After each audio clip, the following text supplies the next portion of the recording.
mwaje musengeye akazi, unejejwe nuko igitaramo cyawe ujya kunywera fanta mu kabari. Hano harimo abagabo ujya kurambagiza mu kabari, habaye abakobwa babi, habaye abana bakosoye.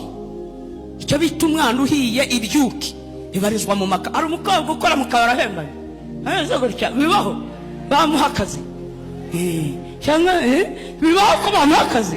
Oya, uyu bamuha akazi. Haba ari icyo bita abana bahiye ibyuki. Ariko se ko muri abagabo kuki mutajya kurambagiza mu kabari? Nuko kandi abakobwa kubyerekeranye na taye y'uyu mubiri wenda babyujuje, nuko mwasanze nta bagore bo mu kabari.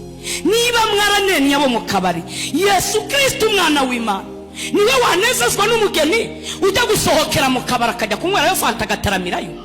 Namwe ubwanyu mwarahanenye. Imana niyo inejejwe n'umukazana wo kwicara mu kabari. Muraho nitwa Riziki. Amen. Ngaya amajipo asatuye mu ngero z'ibibuno ye baba we, ariko ntibikabacumuza bari ihene. Imico y'ihene rwose ntishobora kuvamo intama. Nubwo mwaba muririmbana agomba kukugaragariza ko ari ihene. Ukareba mu ntege ngo afite amaguru meza. Ubu ngubu araba bicaye hano ukabona n'amajipo yakatiye umungumu. Ni ukuri ihene ari intama bigomba gutandukana no mu myambarire.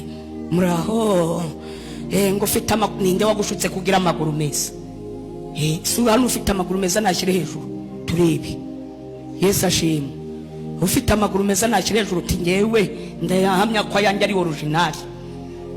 Ayo utinya kwemereza hano hari ikisunika turi imbere y'Imana. Ayo utinya kwemerera mu nzu y'Imana ko ari meza hari kigenda. Ubusuravunwa niki? Twese ni mabi. Waruzi ko inka nubwo ari inka ikurusha ubushongore.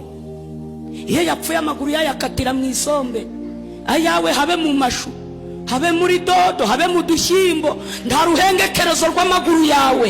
Ntawe uravunwa niki? Kuri aya maguru bazahamba agahinduka inyo. Ndabeshya sikatira Nyabugogo urasanga amaguru y'inka atanditse. Ni imari. Hirya Kimironko mu isoko baza amaguru y'inkura. Ariko nubwo waba uri Miss di Rwanda ntagakaguru kawe bagaha. Ndakurahiye no akabwira avuga ati toka satani mu izina rya Yesu. Kisi ni gikuri kunyereka kwa jina na Yesu. Ahubwo yakizwa n'amaguru tubatamfatana nawe dosi. Muraho niba akaguru kawe bagasanga mu manda umuntu agatokesha woshye shitani, buri uravunwa niki nizinyo.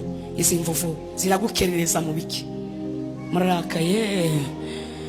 Yesu arangije aravuga ngo aterura ijambo abwira intama kwikomereza tuve ku mico.